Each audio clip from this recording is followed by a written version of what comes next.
नमस्कार दोस्तों, आज की शुभ क्लासेस में आप सभी का स्वागत है।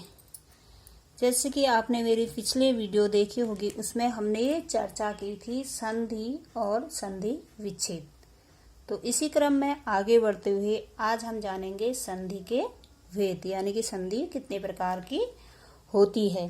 तो चलिए देखते हैं संधि कितने प्रकार की होती है। संधि के 3 भेद होते हैं। नंबर 1 है स्वर संधि, व्यंजन संधि और विसर्ग संधि।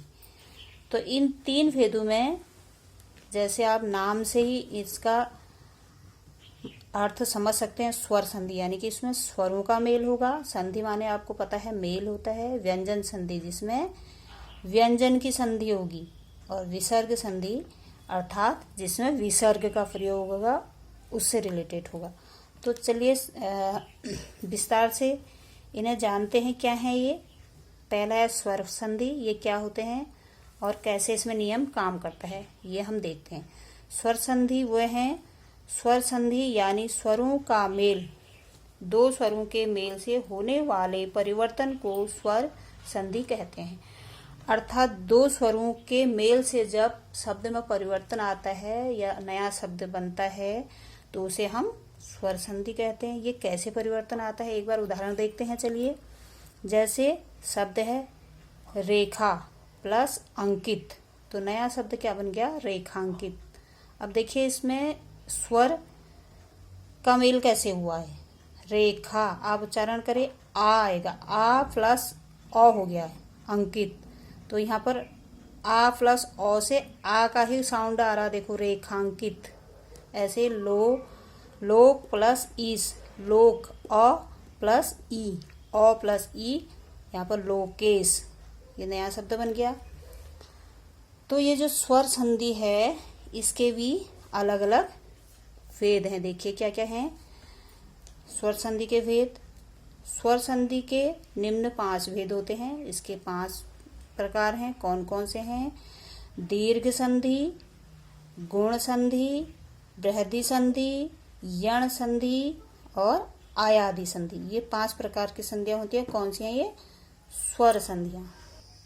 तो चलिए देखते हैं आगे दीर्घ संधि। दीर्घ संधि में इसके नियम क्या हैं और कैसे ये इसमें काम करता है। तो देखिए, जब ह्रस्व या दीर्घ स्वर के बाद ह्रस्व या दीर्घ स्वर आए तो दोनों के मेल से दीर्घ स्वर हो जाता है, इसे दीर्घ संधि कहते हैं। ह्रस्व और दीर्घ स्वर ये आप सभी लोग जानते हैं। जब मैंने पहली वीडियो डाली थी स्वर और व्यंजन, तो उसमें इनके बारे में समझाया था। ह्रस्व माने वे स्वर होते हैं जिनके बोलने में कम समय लगता है। दीर्घ स्वर वे होते हैं जिनके बोलने में अधिक समय लगता है।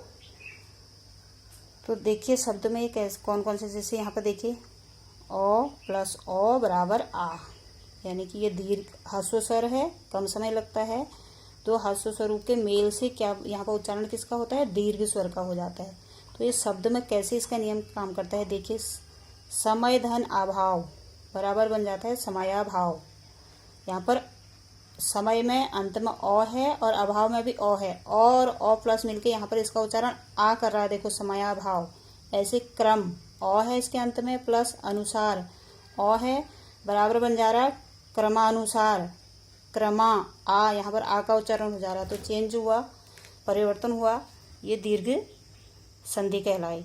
जैसे देखिए पीत धन अंबर, पीत, अ का उच्चारण आता है अंत में और अ यहाँ पर अ का आ रहा, तो पीताम्बर, आ का यहाँ पर उच्चारण आ रहा, तो ये दीर्घ संधि कहलाती है। ऐसे ही देखिए अ प्लस आ बराबर आ हो जाता है। तो यहाँ पर भी क्या है, स्वर गोल में अ है, आकार में आ है। ह्रस्व स्वर और दीर्घ स्वर दोनों के मेल से फिर वहां पे क्या हो रहा है, दीर्घ स्वर का ही उच्चारण होगा। गोलाकार आ ही आ रहा है यहाँ पे भी। देव धन आलय, देव में अ है, आलय में आ है, अ प्लस आ मिलके देवालय, यहाँ पर आ का उच्चारण हो रहा। तो इस प्रकार इसे हम दीर्घ संधि के नाम से जानते हैं। तो आपको वीडियो में समझ में आ गया होगा आज की संधि के भेद, और बाकी के जो इसके स्वर संधि के भेद हैं, अगली वीडियो में चर्चा करेंगे। तो चलिए वीडियो को लाइक कीजिए, सब्सक्राइब कीजिए और शेयर कीजिए। धन्यवाद।